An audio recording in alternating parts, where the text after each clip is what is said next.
왔느니라. 아멘. 평강의 왕으로 오신 예수 그리스도께서 여러분 개인과 가정에 임하시기를 바랍니다. 그러기 위해서는 우리가 그냥 교회 다니면 안 되고요. 교회의 축복을 누려야 됩니다. 우리 진천교회는 어떤 곳이라고 했습니까? 우리 진천교회는 기도하는 집, 치유하는 집이다 그랬습니다. 그래서 우리에게는 특히나 어떠한 힘이 있어야 하냐면 기도하는 힘이 있어야 합니다. 기도할 수 있는 힘. 오늘 본문에 보니까 시험에 들지 않도록 기도하라 하셨어요. 여러분, 그런데 시험에 든다는 것이 무엇입니까? 떠난다는 거예요. 그래서 신앙생활을 잘 하던 사람이 어느 날 시험에 들면은 교회를 떠납니다.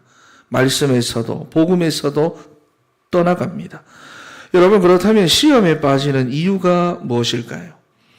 눈에 보이지 않는 이 사탄이라는 존재가 육신을 가지고 있는 우리 인간의 연약함에다가 자꾸만 뭔가를 묶이게 만들고 걸리게 만들고 부딪히게 만들고 하기 때문입니다. 그래서 바울의 제자였던 데마는 세상의 유혹을 이기지 못하고 시험에 빠져서는 결국 바울을 떠나 세상으로 갔다 그랬어요. 그래서 오늘 본문에도 보시면은 이제부터 홀로 남아있을 제자들에게 마지막으로 당부하시는 말씀이 뭐냐? 시험에 들지 않도록 기도하라는 것입니다. 시험에 들지 않도록. 저를 따라서 한번 합니다. 시험에 들지 않도록 기도하라. 할렐루야. 자, 오늘이 고난주간 목요일입니다. 목요일에 예수님은 유월절을 맞아 제자들과 만찬을 나누셨고요. 그리고 제자들의 발을 씻겨주셨고 유다가 배신할 것과 제자들과 베드로가 부인할 것을 말씀하셨습니다. 그리고 겟세마네 동산으로 올라가 기도하시는 장면이 바로 오늘 본문의 내용입니다. 그래서 우리가 오늘 본문을 통해서 시험에 들지 않도록 우리가 어떻게 기도해야 하느냐, 우리가 오늘 그 부분을 살펴보도록 하겠습니다. 첫 번째로 깨어 있어야 합니다. 우리 36절에서부터 38절 말씀을 우리 다시 한번 읽어보겠습니다. 시작. 이에 예수께서 제자들과 함께 겟세마네라 하는 곳에 이르러 제자들에게 이르시되 내가 저기 가서 기도할 동안에 너희는 여기 앉아 있으라 하시고 베드로와 세베대의 두 아들을 데리고 가실새 고민하고 슬퍼하사 이에 말씀하시되 내 마음이 매우 고민하여 죽게 되었으니 너희는 여기 머물러 나와 함께 깨어 있으라 하시고. 아멘. 여러분, 많이들 들어보신 겟세마네라고 하는 곳은 감람산 서편 기슭에 있는 동산입니다. 예수님께서 제자들과 식사를 하신 후에 이제 겟세마네 동산으로 가셔서 기도하시다가 붙잡히시는 거예요. 누가복음 22장 39절 말씀을 보면은 이 겟세마네 기도에 대해서 누가는 이렇게 기록을 하는데 습관을 쫓아 감람산에 가심에 제자들도 따라갔다 그랬어요. 그러니까 예수님의 겟세마네 기도가 어떠한 일이 있고 사건이 있고 제목이 있어가지고 그날 한 번만 하신 게 아니라 예수님의 평상시 기도 루틴이었다는 것입니다. 이해가 되시죠? 그래서 예수님의 공생의 사역을 자세하게 들여다보면은 잘 드러나지 않는 숨은 사역이 있으신데 그것이 바로 기도 사역입니다. 매일같이 천국 복음을 전파하시고 가르치시고 또 수많은 병자들을 치유하시고 귀신을 쫓아내고 하시는 이런 모든 사역들의 원천이 바로 기도였다라는 것입니다. 그래서 복음서를 보시면은 제자들과 무리들과 부대끼며 하루 종일 함께 하시면서 말씀을 선포하시고 기적을 베푸시다가도 피곤하시겠잖아요. 그죠? 또 조용히 홀로 산에 가셔가지고는 밤이 새도록 기도하시거나 새벽 미명에 기도하시거나 예수님은 언제나 그렇게 하셨어요. 그만큼이 예수님의 기도 루틴이 예수님이 하시는 모든 사역들을 이끌어가게 하는 원동력이 되었던 것입니다. 여러분, 그래서 한 번은 마가복음 9장 14절 말씀이죠. 예수님께서 베드로, 요한, 야고보를 데리고 변화산에 올라가 있는 동안에 산 아래에서 난리가 났던 적이 있습니다. 귀신 들린 내 아이를 좀 고쳐달라. 아버지가 와서 그렇게 부탁을 하는데도 제자들이 아무리 해도 이게 해결이 안 나는 겁니다. 결국 예수님이 내려오셔가지고 더러운 귀신을 꾸짖어서 쫓아내셨는데 그때 예수님이 하신 말씀입니다. 기도 외에는 다른 것으로는 이런 종류가 나갈 수가 없느니라 그랬어요. 예수님이 행하셨던 모든 사역들의 원천이 바로 기도였던 것입니다. 그러니 우리의 삶에 복음의 능력이 나타나려고 하면, 여러분의 그 바쁜 삶에 복음의 능력이 나타나려고 하면, 여러분의 가정에 생명의 그 복음의 능력이 나타나려고 하면 기도하지 않고서는 안 된다라는 것입니다. 여러분, 그래서 이번 종교주일부터 해가지고 여러분들이 정말 어떤 축복을 누려야 하느냐? 참 교회의 축복. 할렐루야. 우리 진천교회는 기도하는 집이고 치유하는 집이다. 정말로 이 축복을 누리게 되시기를 바랍니다. 그래서 기도의 비밀과 응답받는 이 힘을 가지고 여러분들이 신앙생활 하셔야 됩니다. 저를 따라서 한번 합니다. 기도의 비밀과 응답받는 힘을 가지고 신앙생활 하자. 한 번 더. 기도의 비밀과 응답받는 힘을 가지고 신앙생활 하자. 여러분, 오늘 본문에 나오는 겟세마네 기도 또한 예수님이 가지고 계셨던 기도의 루틴 속에서 일어나고 있는 일들이에요. 특히나 나와 함께 깨어 있으라. 깨어서 기도할 것을 말씀하고 계십니다. 왜냐하면 31절과 32절 말씀을 보시면은 예수님께서 마지막으로 죽음과 부활에 대하여 말씀하시면서 오늘 밤에 너희가 다 나를 버리리라. 베드로한테는 닭 울기 전에 네가 나를 3번 부인하리라. 그랬더니 제자들이 뭐라고 합니까? 내가 주와 함께 죽을지언정 주를 부인하지 않겠나이다. 이구동성으로 하나같이 다 그렇게 말했어요. 그러고 나서 예수님이 식사 후에 기도하러 나가신다고 하니까 제자들이 예수님을 따라 나선 겁니다. 자기가 했던 말들이 있잖아요. 따라 나선 겁니다. 그래서 누가복음 22장 39절 말씀을 보시면은 제자들도 따라갔더니 그랬어요. 이해가 되시죠? 그런데 따라는 나섰는데 뭐가 안 되느냐? 기도할 힘이 없어요. 따라는 나서겠는데 기도할 힘이 없다는 것입니다.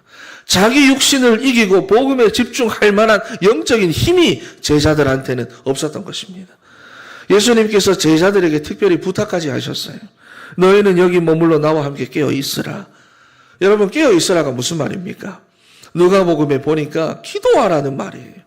오늘 밤에 가룟 유다가 예수님을 배반할 것이고 예수님은 오늘 밤에 잡혀서 죽게 된다고 그러셨는데도 기도할 만한 힘이 없습니다. 그래서 40절과 41절 말씀을 보니까 제자들에게 오사 그 자는 것을 보시고 베드로에게 말씀하시되 너희가 나와 함께 1시간도 이렇게 깨어 있을 수 없더냐. 여러분, 깨어 있어야 할 시간표가 왔음에도 불구하고 피곤하다고, 밤이 늦었다고 제자들은 자고 있었던 것입니다. 여러분, 마찬가지지 않습니까? 깨어 기도해야 될 만큼 지금 우리의 인생 가운데는 산적한 문제들과 제목들이 많이 있음에도 불구하고 피곤하다고, 바쁘다고, 해야 할 일이 있다고, 다음에 내가 하겠다고, 여러분 그러고는 있지 않습니까? 여러분 깨어 있으시기를 바랍니다. 할렐루야. 기도하시기를 바랍니다. 그래서 여러분이 참된 교회의 축복을 누리세요. 우리 진천교회는 기도하는 집이고 치유하는 집입니다. 다시 말해서 응답받는 곳이고요. 풀리는 곳이고요. 해방받는 곳이고요. 뚫리는 곳입니다. 할렐루야. 그리고 이런 축복을 실제로 누리기 위해서는 여러분이 모든 종교 생활을 청산하시고 열매 맺는 삶을 살아가야 합니다. 여러분, 에스겔 47장 말씀에 우리 원단의 말씀 기억을 합니까? 예수 그리스도로부터 생명의 강이 우리에게로 흘러들어오면은 우리의 삶이 철따라 열매 맺는 인생이 됩니까? 달마다 열매 맺는 인생이 됩니까? 달마다 열매 맺는다 그랬어요. 그렇지요. 그러니 주시는 말씀이 내게 그대로 믿어지고 말씀이 붙잡히고 말씀이 나의 기도가 된다. 그래서 내가 말씀의 인도를 받고 있다는 것은 나도 모르는 사이에 예수 그리스도의 생명수의 강이 내게로 흘러들어오고 있다. 하나님의 은혜가 내게 임하고 있다라고 하는 증거인 줄 믿습니다. 할렐루야. 여러분, 그러니 우리 진천의 모든 성도들은 이러한 축복 속에서 사탄을 유익하게 하지 말고 철따라 달마다 24시로 항상 하나님의 뜻대로 하나님이 기뻐하시는 삶을 살아가며 생명의 축복을 누리는 우리 사랑하는 진천의 성도 다 되시기를 바랍니다. 그래서 깨어 있으라. 저를 따라 한번 고백합니다. 깨어 있으라. 정신이 번쩍 들지 않습니까? 깨어 있으라. 여러분 잠들지 않고 깨어 있기 위하여 영적 루틴을 만드시기 바랍니다. 그래서 예수님처럼 기도하세요. 깨어서 기도할 때다라는 것입니다. 그래서 두 번째로 우리가 기도할 때는 여러분 하나님의 뜻대로 구해야 됩니다. 우리 본문 42절 말씀을 한번 읽어보겠습니다. 시작.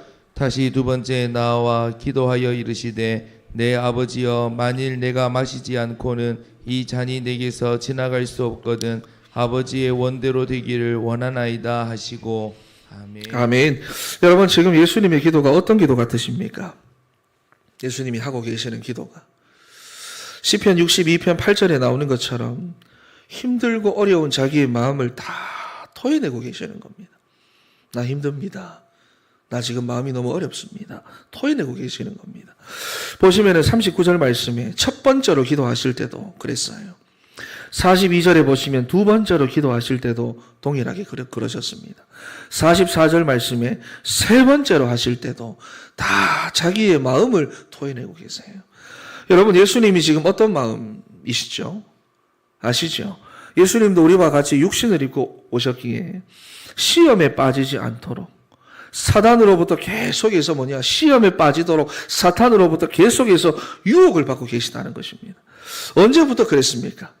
마태복음 4장에 보면은 공생의 사역을 시작하시는 그 순간부터 해서 그리고 사역하시는 모든 순간순간 속에서도 예수님을 시험에 빠뜨려서 결국은 그리스도의 일을 막아서려고 하는 이 사탄의 유혹은 계속되어 왔습니다.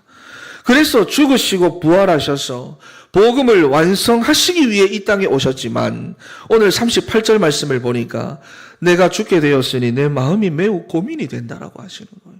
내가 죽게 되었으니. 그래서 제자들에게 오늘 뭐라고 말씀을 합니까? 너희는 유혹에 빠지지 않게 기도해라. 왜? 육신을 똑같이 입고 계시니까 시험에 들지 않게 기도해라.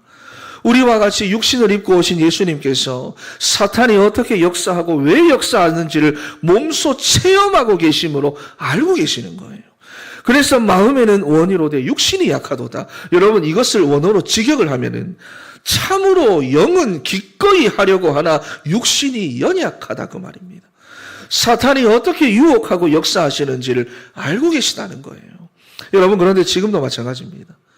우리로 하나님의 뜻대로 하나님이 기뻐하시는 전도자의 삶을 살아가지 못하도록 사단은 끊임없이 우리를 유혹해서 시험에 빠뜨리려고 하고 있습니다. 시험에 빠뜨린다는 것이 뭐라고 했습니까? 떠나게 한다는 거예요.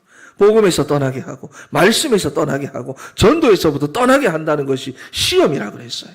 여러분 그래서 육신의 일, 세상의 일, 현실의 여러 가지 일들을 통해서 우리로 걱정하게 하고 근심하게 하고 불안해하게 하고 또는 너무 잘되게 만들어가지고는 복음 놓치고 말씀 놓치고 전도 놓치고 살아가도록 만들어버린다는 것입니다.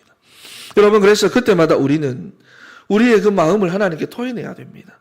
오늘 예수님께서도 하나님의 뜻대로 하려고 하니까 죽어야 되는 그 괴로운 마음을 있는 그대로 다 하나님 앞에 토해내시잖아요. 그리고 중요한 것은 여러분 거기서 끝나는 게 아닙니다. 토해내는 데서 끝나는 것이 아니라 아버지의 뜻대로 되게 해달라고 언약 기도로 마치셨다는 것입니다. 여러분 힘든 것도 사실입니다.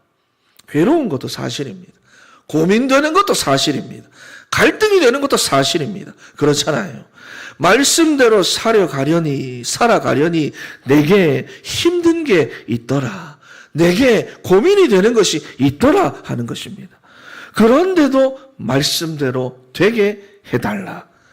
여러분 힘든 마음 그거 다 토해내고 그렇게 언약기도 했더니 사탄이 아무리 유혹을 하고 또 유혹을 해도 넘어지지 않고요. 사탄이 주는 시험에도 빠지지 않았다는 것입니다. 사랑하는 성도 여러분, 하나님의 뜻대로 우리가 살아가려고 하면은 실제로는 부딪히는 게 많이 있습니다. 여러분 많을 거예요. 일단 누가 가장 부딪힙니까? 내가 가장 부딪히잖아요. 내가. 그런 영적 상태니까. 그리고 현실 속에서도 많이 부딪힌다 말입니다. 그러면 그 고민이 되는 마음과 갈등하는 마음을 여러분 있는 그대로 하나님 앞에 다 토해내세요. 그걸 그냥 무시하거나 불신앙하거나 속된 말로 쌩까거나 하면은 오히려 사탄이 주는 유혹에 걸려가지고 시험에 빠집니다. 나중에 더 큰 시험에 빠진다 그 말이에요. 고민되고 갈등되고 어려운 여러분의 그 마음을 하나님께 토해내시고 마지막으로 언약 기도하세요. 언약 기도.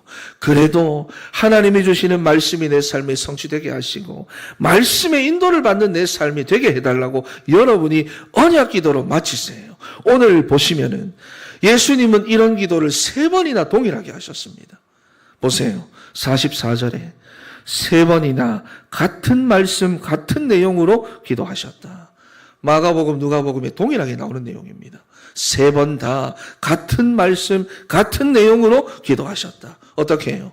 힘든 내 마음을 토하고 그리고 언약 기도하시고 힘든 내 마음을 토하고 언약 기도하시고 힘든 내 마음을 토하고 언약 기도하시고 계속해서 반복적으로 기도했다는 것입니다. 그랬더니 누가복음 22장 43절 말씀을 보니까 천사가 하늘로부터 나타나서 기도하고 계시는 예수님에게 힘을 더하더라 그랬어요. 사람의 것을 초월한 한 하늘의 힘이 임하시는데 감당할 수 있는 힘을 하나님께서 주시는 것입니다. 그래서 오늘 본문 46절 말씀에 그리스도의 일을 완성하시기 위해서 당당하게 그 현장 속으로 들어가시는 거예요. 그 전까지는 고민했어요. 그 전까지는 갈등했어요. 그 전까지는 힘들어했어요. 그런데 이 3번의 기도를 하시고 그리고는 어떻게 합니까? 하늘에 주시는 힘을 받으니까 이제는 당당하게 그 현장 속으로 들어가시는 것입니다. 여러분 그러니 언약 기도를 어떻게 하시는지 아시겠지요? 오늘 예수님의 모습을 통해서 하나님이 원하시는 것과 내가 부딪힐 때 그 고민되고 갈등되는 그 마음을 하나님께 다 토해내면서 여러분이 언약 기도하세요. 이 말씀은 나와 안 맞아.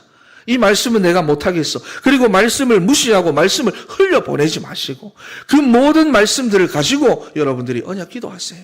먼저 여러분의 마음을 토해내고 그리고 나서 언약 기도를 하시는데 같은 기도를 한 주간 내도록 반복하며 기도하세요. 오늘 예수님처럼 반복하고 같은 내용으로 똑같이 기도하세요. 그러면 여러분 안에 능력으로 역사하시는 성령께서 감당할 힘과 능력을 주시고 또 천군 천사를 보내셔가지고 여러분들을 반드시 도와주실 줄 믿습니다. 할렐루야. 그래서 오늘은 여러분 2가지 언약을 꼭 붙잡으시기를 바랍니다. 우리는 육신적인 존재입니다. 그래서 사탄이 주는 유혹에 쉽게 속아가지고 사탄이 주는 시험에 잘 빠져요. 모든 사람이 그렇습니다. 그렇기 때문에 시험에 들지 않도록 예수님 기도하라고 하셨는데 그 방법이 무엇이냐? 첫 번째로 깨어 있어야 합니다. 저를 따라서 합니다. 깨어 있어야 한다. 네, 여러분 깨어 있어야 합니다. 기도해야 한다는 거예요. 왜냐하면 예수님이 행하셨던 모든 사역들의 원천이 바로 기도였기 때문입니다. 그래서 우리의 삶에 복음의 능력이 나타나려고 하면 목사님 왜 내 삶에는 복음의 능력이 안 나타날까요? 기도하지 않았기 때문에 그렇습니다. 깨어있지 않기 때문에 그렇습니다. 여러분 그런데 그냥 하려고 하면 잘 안 돼요. 내가 매 순간마다 특히 여러분 바쁘잖아요. 바쁜 일상 속에서도 내 영이 깨어 있으려고 하면은 우리가 예수님을 본받아서 기도하는 루틴을 만들어서 지속할 수 있어야 됩니다. 다니엘처럼 루틴을 만들어서 지속할 수 있어야 됩니다. 그래야 바쁜 와중에도 얼마나 많은 일들이 생깁니까? 우리에게. 그러한 와중에도 나의 영이 깨어있도록 만들 수가 있는 것입니다. 그리고 2번째 방법이 뭐냐? 그냥 기도하면 안 되고 언약 기도해야 합니다. 저를 따라합니다. 언약 기도해야 한다. 할렐루야. 여러분 그래야 우리를 유혹하고 시험에 빠뜨리는 사탄의 역사에 내가 속지 않고요. 성령으로 충만하여 말씀의 인도를 받을 수가 있는 것입니다. 그래서 2가지. 항상 깨어있기 위하여 기도 루틴을 만들어서 기도하시고 그리고 언약 기도를 통해서 하나님의 뜻하신 대로 구하셔가지고 어떠한 상황에도 시험에 들지 않는 우리 사랑하는 진천의 성도들 다 되시기를 축원합니다. 할렐루야. 2가지 뭐라고 했습니까? 첫 번째는 깨어 있어야 한다. 2번째는 언약 기도해야 한다. 기도하겠습니다.